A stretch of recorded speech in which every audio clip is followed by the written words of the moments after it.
षट्चत्वारिंशोऽध्यायः। उर्वशी का काम पीड़ित होकर अर्जुन के पास जाना और उनके अस्वीकार करने पर उन्हें शाप देकर लौट आना। वैशंपायन जी कहते हैं, जन्मेजय तदनंतर कृतकृत्य हुए गंधर्वराज चित्रसेन को विदा करके पवित्र मुस्कान वाली उर्वशी ने अर्जुन से मिलने के लिए उत्सुक हो स्नान किया।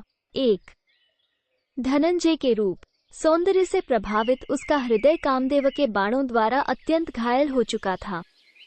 वो मदनाग्नि से दग्ध हो रही थी। स्नान के पश्चात उसने चमकीले और मनोभिराम आभूषण धारण किए, सुगंधित दिव्य पुष्पों के हारों से अपने को अलंकृत किया। फिर उसने मन संकल्प किया, दिव्य बिछौनों से सजी हुई एक सुंदर विशाल शैया बिछी हुई है। उसका हृदय सुंदर तथा प्रियतम के चिंतन में एकाग्र था। उसने मन की भावना द्वारा ही ये देखा कि कुंती कुमार अर्जुन उसके पास आ गए हैं और वो उनके साथ रमण कर रही है। 2-4 संध्या को चंद्रोदय होने पर जब चारों ओर चांदनी छिटक गई, उस समय वह विशाल नितंबों वाली अप्सरा अपने भवन से निकलकर अर्जुन के निवास स्थान की ओर चली। 5 उसके कोमल, घुंघराले और लंबे केशों का समूह वेणी के रूप में आबद्ध था। उनमें कुमुद पुष्पों के गुच्छे लगे हुए थे। इस प्रकार सुशोभित वह ललना अर्जुन के गृह की ओर बढ़ी जा रही थी। 6 भौहों की भंगिमा, वार्तालाप की मधुरिमा, उज्ज्वल कांति और सौम्य भाव से संपन्न अपने मनोहर मुखचंद्र द्वारा वो चंद्रमा को चुनौती सी देती हुई इंद्र भवन के पथ पर चल रही थी। 7 चलते समय सुंदर हारों से विभूषित उर्वशी के उठे हुए स्तन जोर जोर से हिल रहे थे। उन पर दिव्य अंगराग लगाए गए थे। उनके अग्रभाग अत्यंत मनोहर थे। वे दिव्य चंदन से चर्चित हो रहे थे। 8 स्तनों के भारी भार को वहन करने के कारण थककर वह पग पग पर झुकी जाती थी। उसका अत्यंत सुंदर मध्य भाग उदर त्रिवली रेखा से विचित्र शोभा धारण करता था। 9 सुंदर महीन वस्त्रों से आच्छादित उसका जघन प्रदेश अनिद्य सौंदर्य से सुशोभित हो रहा था। वो कामदेव का उज्ज्वल मंदिर जान पड़ता था। नाभि के नीचे के भाग में पर्वत के समान विशाल नितंब ऊंचा और स्थूल प्रतीत होता था। कटे में बंधी हुई करधनी की लड़ियां उस जघन प्रदेश को सुशोभित कर रही थीं।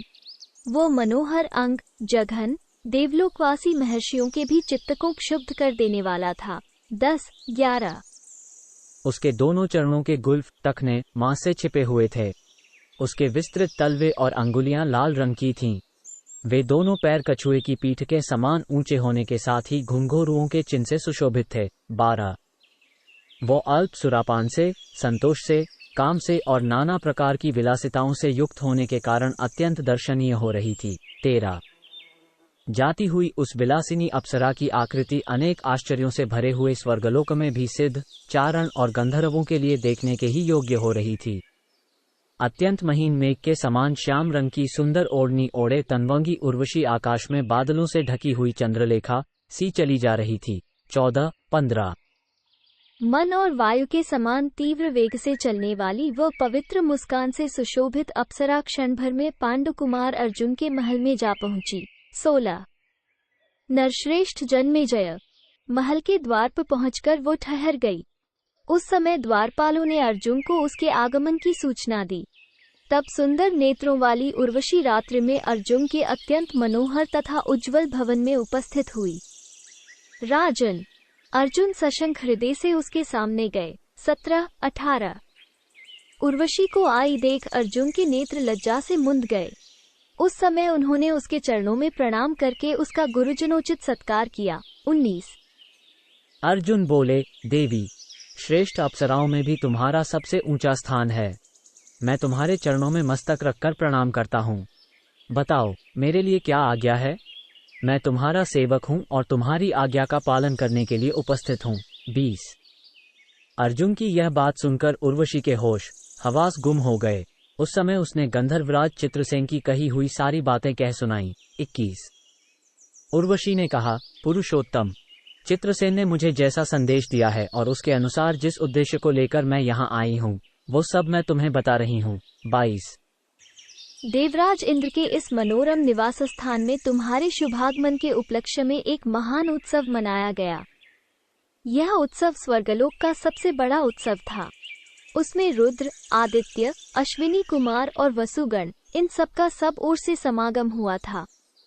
नरश्रेष्ठ, महर्षि समुदाय, राजर्षि प्रवर, सिद्ध, चारण, यक्ष तथा बड़े बड़े नाग, ये सभी अपने पद, सम्मान और प्रभाव के अनुसार योग्य आसनों पर बैठे थे।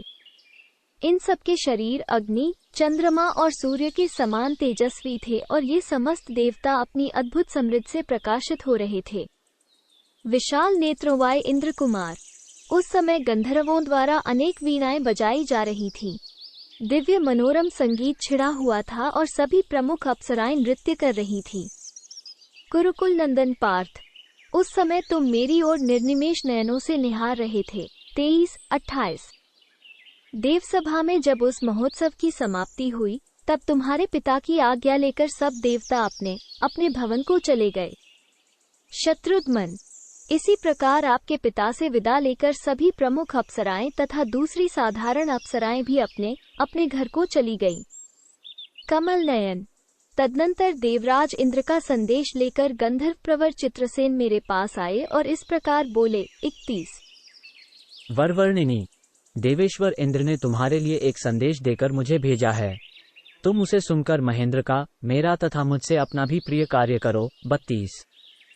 सुश्रोणी, जो संग्राम में इंद्र के समान पराक्रमी और उदारता आदि गुणों से सदा संपन्न है, उन कुंती नंदन अर्जुन की सेवा तुम स्वीकार करो। इस प्रकार चित्रसेन ने मुझसे कहा था। 33। अंग, शत्रुघ्न, तदनंतर चित्रसेन और तुम्हारे पिता की आज्ञा शिरोधार्य करके मैं तुम्हारी सेवा के लिए तुम्हारे पास आई हूँ। 34। तुम्हारे गुणों ने मेरे चित्त को अपनी ओर खींच लिया है। मैं कामदेव के वश में हो गई हूँ। वीर, मेरे हृदय में भी चिरकाल से यह मनोरथ चला आ रहा था। 35। वैशंपायन जी कहते हैं, जन्मेजय, स्वर्गलोक में उर्वशी की यह बात सुनकर अर्जुन अत्यंत लज्जा से गड़ गए और हाथों से दोनों कान मूंदकर बोले। 36।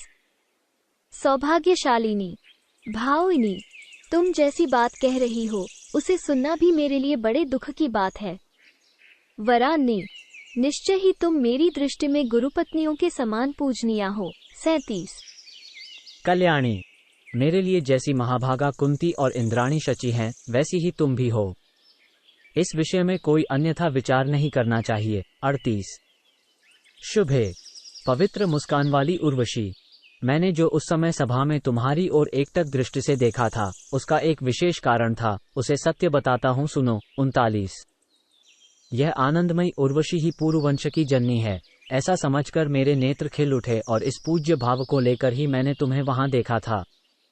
कल्याणमयी अप्सरा, तुम मेरे विषय में कोई अन्यथा भाव मन में ना लाओ। तुम मेरे वंश की वृद्धि करने वाली हो, अतः गुरु से भी अधिक गौरवशालिनी हो। 40-41।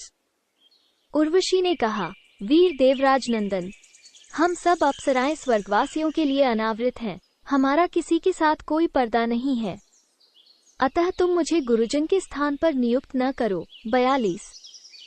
पूर्ववंश के कितने ही पोते नाती तपस्या करके यहाँ आते हैं और वे हम सब अप्सराओं के साथ रमण करते हैं, इसमें उनका कोई अपराध नहीं समझा जाता। मानद, मुझ पर प्रसन्न हो, मैं कामवेदना से पीड़ित हूँ, मेरा त्याग न करो। मैं तुम्हारी भक्त हूँ और मदनाग्नि से दग्ध हो रही हूँ, अतः मुझे अंगीकार करो। 43-44। अर्जुन ने कहा, वरारोहे, अनिदिते, मैं तुमसे जो कुछ कहता हूँ, मेरे उस सत्य वचन को सुनो। ये दिशा विदिशा तथा उनकी अधिष्ठात्री देवियां भी सुन ले। 45। अंघे, मेरी दृष्टि में कुंती, माद्री और शची का जो स्थान है वही तुम्हारा भी है। तुम पूर्ववंश की जननी होने के कारण आज मेरे लिए परम गुरुवरूप हो। 46। वरवर्णिनी, मैं तुम्हारे चरणों में मस्तक रखकर तुम्हारी शरण में आया हूँ, तुम लौट जाओ। मेरी दृष्टि में तुम माता के समान पूजनीय हो और तुम्हें पुत्र के समान मानकर मेरी रक्षा करनी चाहिए। 47। वैशंपायन जी कहते हैं, जन्मेजय, कुंती कुमार अर्जुन के ऐसा कहने पर उर्वशी क्रोध से व्याकुल हो उठी। उसका शरीर कांपने लगा और भौहें टेढ़ी हो गईं। उसने अर्जुन को शाप देते हुए कहा। 48।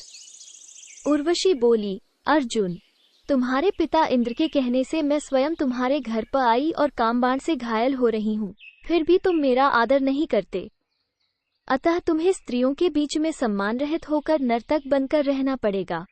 तुम नपुंसक कहलाओगे और तुम्हारा सारा आचार व्यवहार हिजड़ों के ही समान होगा। 49-50। फड़कते हुए ओठों से इस प्रकार शाप देकर उर्वशी लंबी सांसें खींचती हुई पुनः शीघ्र ही अपने घर को लौट गई। 51। तदनंतर शत्रुघ्न पांडुकुमार अर्जुन बड़ी उतावली के साथ चित्रसेन के समीप गए तथा रात में उर्वशी के साथ जो घटना जिस प्रकार घटित हुई वो सब उन्होंने उस समय चित्रसेन को ज्यों की त्यों कह सुनाई। साथ ही उसके शाप देने की बात भी उन्होंने बार बार दोहराई। 52-53। चित्रसेन ने भी सारी घटना देवराज इंद्र से निवेदन की। तब इंद्र ने अपने पुत्र अर्जुन को बुलाकर एकांत में कल्याणमय वचनों द्वारा सांत्वना देते हुए मुस्कुराकर उनसे कहा, तात, तुम सत्पुरुषों के शिरोमणि हो। तुम जैसे पुत्र को पाकर कुंती वास्तव में श्रेष्ठ पुत्र वाली है। महाबाहो, तुमने अपने धैर्य इंद्रिय संयम के द्वारा ऋषियों को भी पराजित कर दिया है। मानद, उर्वशी ने जो तुम्हें शाप दिया है वो तुम्हारे अभीष्ट अर्थ का साधक होगा। अंग, तुम्हें भूतलप 13वें वर्ष में अज्ञातवास करना है। वीर, उर्वशी के दिए हुए शाप को तुम उसी वर्ष में पूर्ण कर दोगे। 56-58।